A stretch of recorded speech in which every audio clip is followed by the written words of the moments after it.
Elkis dimanapun kalian berada. Selamat datang di Aksioma Podcast episode 3. Baik, pada episode kali ini kita akan membahas tema yang sangat menarik dan sangat relevan pada saat kondisi Indonesia pada saat ini ya, yaitu demokrasinya sudah agak lumayan renggang gitu. Terus ini kita akan membahas tentang bentuk pemerintahan yang judulnya siapa yang berhak memimpin, antara suara rakyat atau pemimpin cendekiawan. Nah, ini kan seperti yang kita tahu kan, sering melihat bagaimana masyarakat menentukan pilihan politiknya melalui media sosial, popularitas, hingga opini publik yang berkembang dengan sangat cepat. Namun di sisi lain juga muncul pertanyaan besar, apakah pemimpin ini cukup dipilih berdasarkan suara mayoritas atau justru harus dipimpin oleh orang-orang yang memiliki kualitas, kapasitas, dan kecerdasan? Iya. Jadi perbincangan kita kali ini kita akan membahas lebih dalam bagaimana demokrasi bekerja, bagaimana masyarakat menentukan pemimpin, serta bagaimana generasi muda seharusnya bersikap dalam melihat persoalan kepemimpinan Indonesia. Tentunya kita hari ini kami berdua tidak sendiri guys, karena kami bersama Pak Suwarga. Halo Pak. Halo. Bagaimana kabarnya Kak? Alhamdulillah baik. Wah, senang mendengarnya. Terima kasih ya Kak sudah berkesempatan datang ke podcast Aksioma Podcast kali ini. Sebelum masuk ke tema pembahasan utama, mungkin boleh nih Kakak perkenalan dulu untuk sobat Elkis di rumah. Oh iya. Halo semua, kenalin nama saya Muhammad Suwarga Nabil Akbar Ramadan. Saya mahasiswa Fakultas Hukum angkatan 2021. Itu aja. Bagaimana Kak kuliahnya? Alhamdulillah. Sekarang lagi sibuk nyusun skripsi aja sih sekarang. Minat apa Kak? Aku minatnya perdata. Jadi kalau teman-teman minatnya di hukum kontrak, perkawinan, bahwa perdata, nah itu enak kita ngobrol banget. Betul, enak. Oke Kak, kita langsung ke inti pertanyaannya Kak ya. Boleh. Langsung, kita kan tadi sudah Kakak tahu sendiri kan yang viral-viral ini pasti demo-demo, apalagi di sekitar kita ya kan, di Kalimantan Timur ini sudah berapa jilid tuh ya kan Kak. Demonya di mana-mana sudah berapa kali, apalagi sama yang sebelah situ kita berapa kali sudah kita demo ya kali. Menurut Kakak bagaimana kondisi di Indonesia saat ini saat menentukan sosok pemimpin yang betul-betul kita nih harus angkat dia tuh pemimpin tapi dia enggak kayak Oke, itu hal yang menarik ya ketika melihat Indonesia hari ini. Mengapa? Pertama kita harus memaknai dengan baik apa itu sebenarnya demokrasi. Dalam konteks ini bagaimana hukum kepemiluan. Kalau demokrasi kita melihat bahwasanya konsepnya sebenarnya gampang. Dari, oleh, untuk. Dari rakyat, oleh rakyat, dan untuk rakyat. Namun permasalahan itu sudah terpenuhi, itu adalah bare minimum, syarat minimum demokrasi di Indonesia kita memaknai seperti itu. Namun yang hari ini terjadi adalah bagaimana prosesnya dari rakyat, oleh rakyat, dan untuk rakyatnya. Bagaimana teknis kepemiluannya itu sebenarnya perlu kita kaji lebih dalam, mengingat bahwasanya hari ini sistem money politik, belum lagi permainan partai, penentuan calon dari partai yang tidak transparan. Hal-hal yang seperti itu yang justru mendegradasi daripada demokrasi kita dari perspektif kepemiluan. Itu yang pertama. Yang kedua, kurangnya kesadaran politik rakyat Indonesia. Melihat daripada kapan sih teman-teman pernah merasakan pendidikan politik yang maksudnya di forum-forum formal, bahkan dari SD sampai dengan SMA. Kalau melihat bagaimana data statistik menunjukkan bagaimana tingkat pendidikan rakyat Indonesia, saya yakin nggak semuanya pernah mengenyam tingkat perkuliahan untuk S1, S2, bahkan S3. Yang mana bahkan di strata S1 pun kita nggak mengenyam dengan pendidikan politik, kecuali teman-teman yang memang fokus jurusannya adalah ilmu hukum atau teman-teman di fakultas ilmu sosial dan ilmu politik yang mengenyam materi ilmu politik secara langsung. Bagaimana kabar teman-teman yang dia saintek, contohnya kedokteran, farmasi? Ya, mereka tidak akan pernah sadar dan tidak pernah akan tereducated di bidang politik. Nah, itu permasalahan pendidikan politik.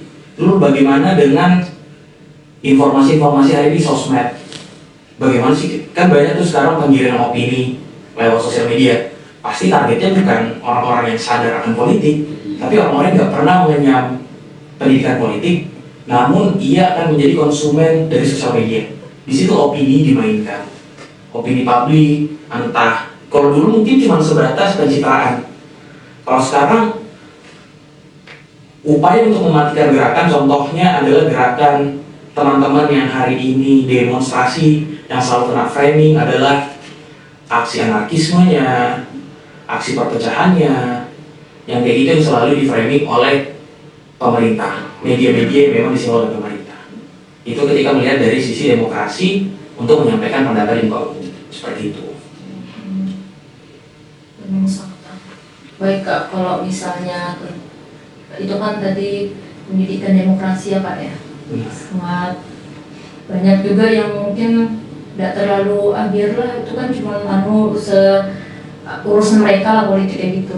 Menurut kakak nih ya, suara mayoritas masyarakat tuh selalu mampu menghasilkan pemimpin yang berkualitas nggak Kak? Jawabannya enggak. Saya tuh poinnya jawabannya selalu enggak. Dengan syarat. Karena pertimbangannya seperti yang tadi. Apakah mereka mengetahui yang ia pilih dengan baik? Contohnya dari ketika teman-teman terakhir pemilu memilih atau enggak? Milih. Udah milih ya? Yang gubernur. Oh, pilkada. Ya. Oke. Nah, kalau teman-teman memilih waktu pemilu itu berapa kertas yang teman-teman pilih? DPR RI, Presiden Wakil Presiden, DPRD tingkat provinsi, DPRD tingkat kota, berapa kertas yang harus teman-teman coblos? Ya, nah aku yakin teman-teman nggak begitu paham tentang visi dan misinya. Iya. Ya, secara fokus. Nah, hari ini ketika membahas tentang apakah suara mayoritas itu dapat menentukan, sebenarnya dapat dengan beberapa syarat teman-teman. Syaratnya ya pasti pemilihnya apakah benar-benar mengetahuinya. Kedua, apakah pemilihnya benar-benar fokus dan concern untuk memilih pemimpin yang tepat, atau hanya sekedar kita tahu di sini ada politisasi, oh dari suku ini, suku ini, suku ini. Oh kalau bukan agama ini aku gak milih nih. Kan ada kayak gitu-gitu. Nah, oleh karena itu yang paling saya tekankan adalah pendidikan politik yang baik. Bukan hanya kepada rakyat, tapi kepada politisinya pun. Ini adalah tugas siapa? Ini adalah tugas partai politik, ini adalah tugas KPU, ini adalah tugas seluruh perangkat pemilu. Bahwasanya kaderisasi di partai politik haruslah baik. Hari ini kita coba, ini mungkin cukup radikal ya, cukup radikal ya. Saya berani menjelaskan dan menyampaikan bahwasanya apa perbedaan di antara seluruh partai politik di Indonesia selain dari warnanya, antara partai nasionalis atau partai agamis hari ini. Sisanya apa? Entah mau ya ada juga partai pengusaha kayak Golkar. Tapi contoh partai nasionalis, mau PDIP, mau Gerindra, semuanya membawa isu nasionalis. Perbedaannya di mana? Itu tidak tersampaikan langsung kepada masyarakat. Karena apa? Kaderisasi di partai politiknya sangat tidak jelas. Maksudnya tidak tersampaikan dengan baik. Menurutku itu yang perlu banyak sekali ketika kita membahas tentang apa saja sih solusi-solusi apa saja yang perlu kita perbaiki untuk agar suara mayoritas ini dapat menentukan pemimpin yang baik. Pasti ada dua aspek, yaitu dari pemilihnya dan yang dipilih. Dari partai politik dari partai politik ini mengusulkan siapa? Haruslah memang ada ujinya yang jelas, yang kredibel, yang transparan. Jangan ujuk-ujuk gara-gara dia menyetorkan kepada partai berapa ratus miliar. Tiba-tiba, oh ya udah kamu yang maju deh. Kan ada tuh yang kayak gitu ya kan. Istilahnya membeli partai. Adalah ketika tiap pilkada atau ketika pemilu kita dengar suara itu. Sehingga ketika ada upaya-upaya seperti membeli partai, lalu bagaimana kader-kader partai yang memang dia telah dikaderisasi dengan baik, namun dia tidak memiliki logistik yang cukup untuk membayar partai tersebut agar mendapatkan kursi untuk dicalonkan. Jadi banyak aspek teman-teman yang harus kita lihat dan perlu kita kaji lebih lanjut mengenai demokrasi di Indonesia. Karena demokrasi Indonesia ini, ya kita tahu kita negara yang besar, kita dengan jumlah sumber daya manusia yang banyak, namun itu yang menjadi tantangan. Karena dengan banyaknya sumber daya manusia kita itu tidak berbanding lurus dengan pendidikan yang hari ini ada di Indonesia. Seperti itu. Oh iya, kalau kita berbicara kepemimpinan, mana sih yang lebih penting legitimasi dari rakyat atau kualitas dan kapasitas pemimpin itu sendiri? Legitimasi dari rakyat atau kualitas dari pemimpinnya? Iya. Menurutku ini nggak bisa kita memilih salah satu, teman-teman. Mengapa? Contoh, aku coba ambil apple to apple. Coba ambil contohnya masing-masing. Legitimasi dari rakyat, tapi pemimpinnya bodoh. Oh iya. Aku nggak mau nyebut di mana, tapi kita bisa lihat hari ini sangat banyak seperti itu. Iya benar. Ya kan? Kedua, kita mendapatkan legitimasi dari rakyat, tapi pemimpin cerdas. Contohnya hari ini yang mungkin bisa teman-teman lihat adalah mantan presiden kita. Ada salah satu mantan presiden kita yang pernah akhirnya LPG tidak diterima oleh MPR RI. Baru Bisa Bibi, Baru Yusuf Habibie, dia tidak diterima LPG-nya, lembaran pertanggungjawabannya oleh MPR RI saat itu. Kita tahu beliau cerdas, beliau seorang guru besar, beliau seorang teknokrat, beliau belajar sampai ke Jerman. Namun lihat legitimasi dari MPR RI saat itu adalah perwakilan rakyat ya. Iya. Dia tidak mendapatkan legitimasi yang jelas, sehingga dia harus mau legalitas di sana, gak ada legalitasnya. Makanya dua hal ini harus berdampingan. Dua hal, antara legitimasi dengan juga kualitas daripada seorang pemimpin harus berjalan berdampingan. Makanya agak sulit ketika harus menentukan yang mana. Kalau saya berbicara, seorang pemimpin yang sudah terlegitimasi oleh rakyat haruslah orang yang cerdas. Itu yang pengen saya garis bawahi. Jangan sampai terlegitimasi namun tidak cerdas. Jangan sampai dia cerdas tapi tidak terlegitimasi.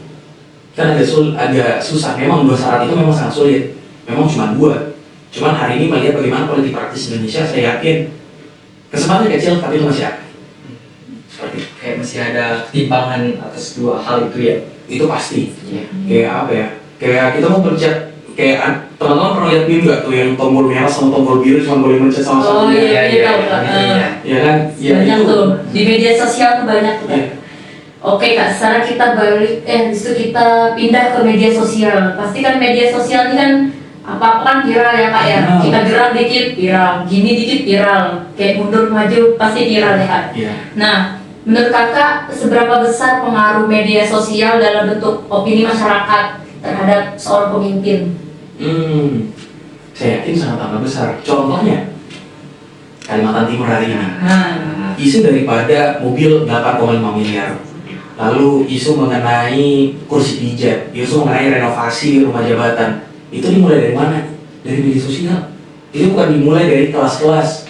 Itu bukan dimulai dari penyampaian argumentasi politik, bukan. Itu dimulai dari media sosial.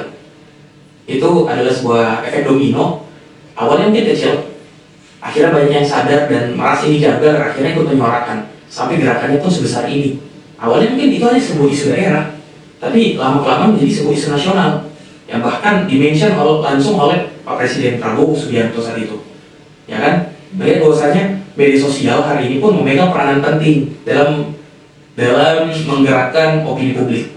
Seperti itu. oke.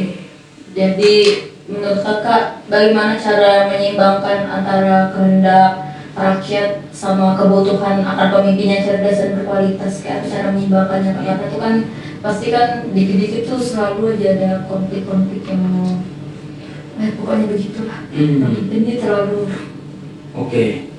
Kan menyeimbangkan antara kehendak rakyat dengan pemimpin yang cerdas dan berkualitas. Oke.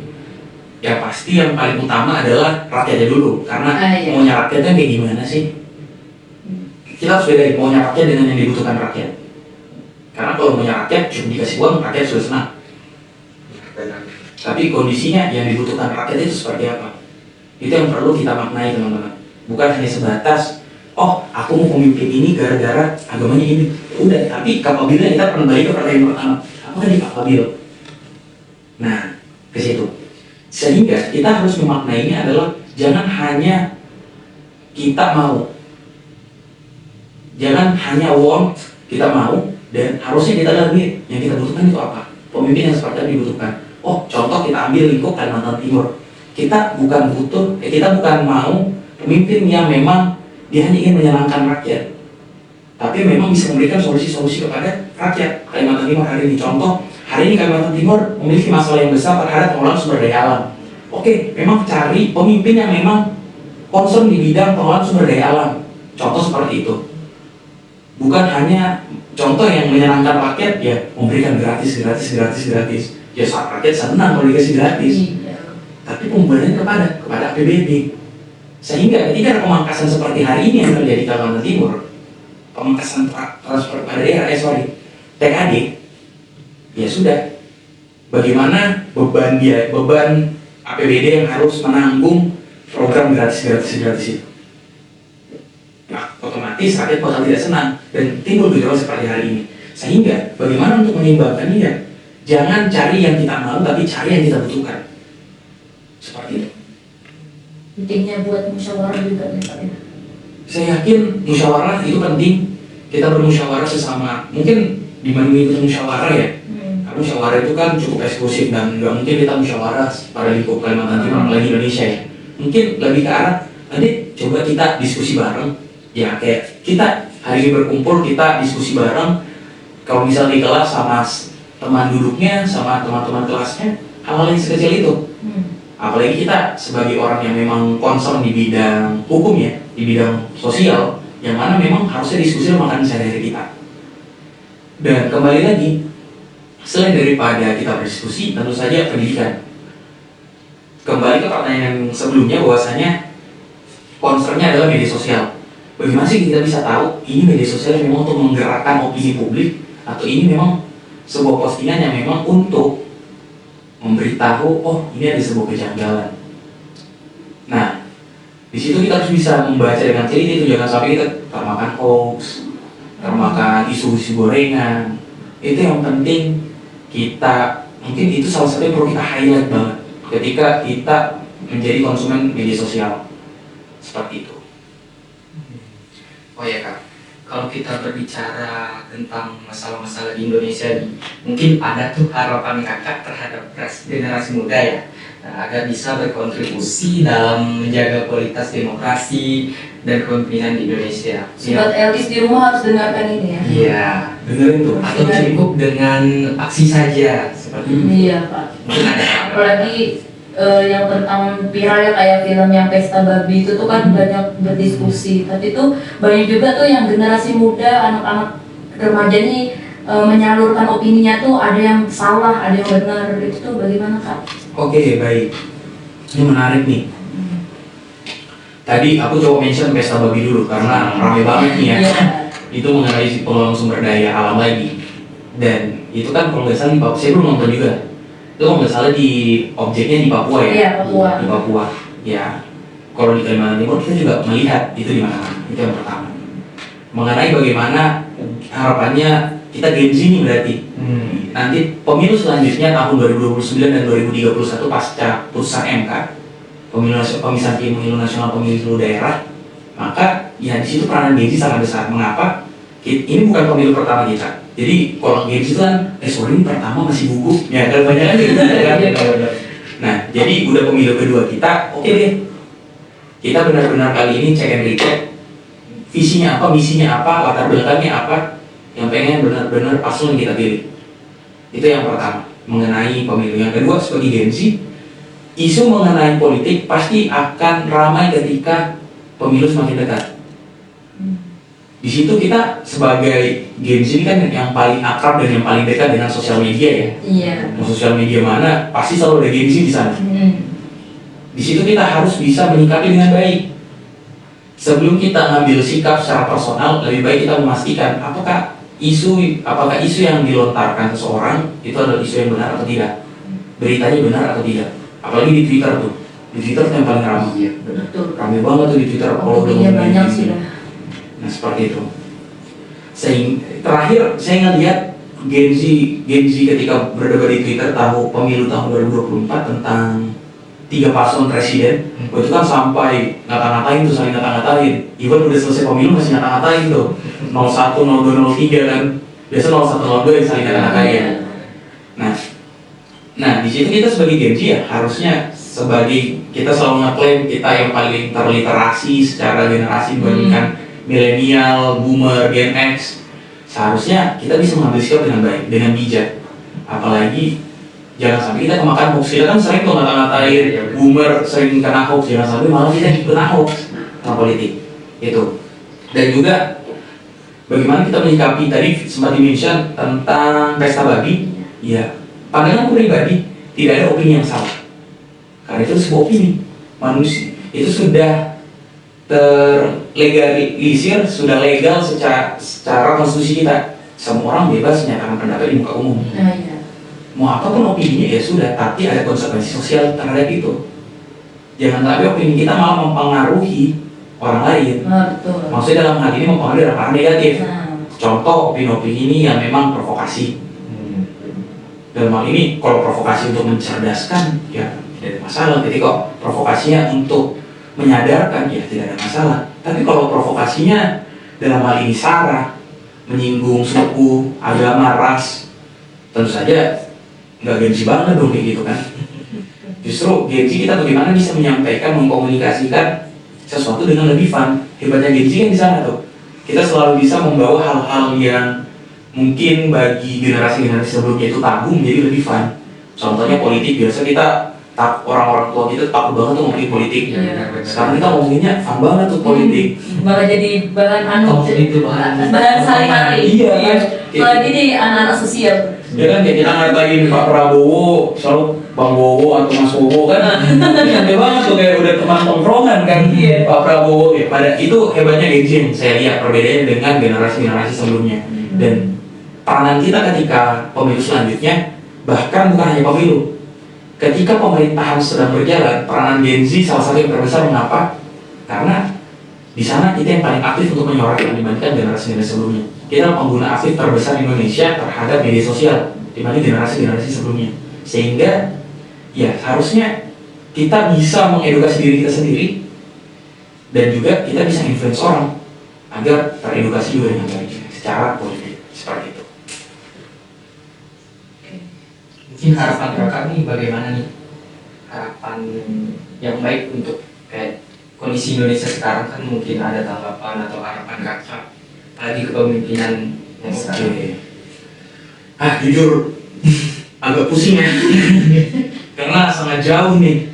Ketika berbicara tentang harapan, tentu harapan saya terhadap Indonesia pasti dimana Indonesia Emas 2045 itu bisa terwujud, karena itu puncak kita semua teman-teman. Hari ini teman-teman Gen Z yang nonton pasti Gen Z semua, karena saya yakin nggak ada boomer yang nonton YouTube, nonton podcast. Ya, Dari laser. Bener, pasti nonton berita atau cara membuat kolam ikan lele. Nah, Betul.